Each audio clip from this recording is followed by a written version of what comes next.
Bongbong, Pangulong Marcos, alam mo ang katotohanan. Andun ka, magkasama tayo.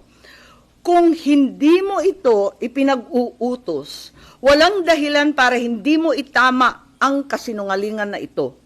Huwag mong konsintihin ang mga politikong ginagamit ang sinungaling na si Madriaga. Huyo, Madriaga, sinungaling ka, Madriaga. Naku, hindi ko mabuo yung pangalan nito.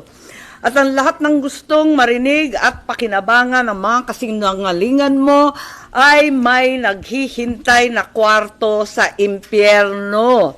Ako, bilang senador at kapatid ni Bonget, 10 ng mga tunay na nakakaalam ng pangyayari ay may moral na pananagutan na pabulaan at itama ang nakakasukang kasinungalingan ni Madriaga.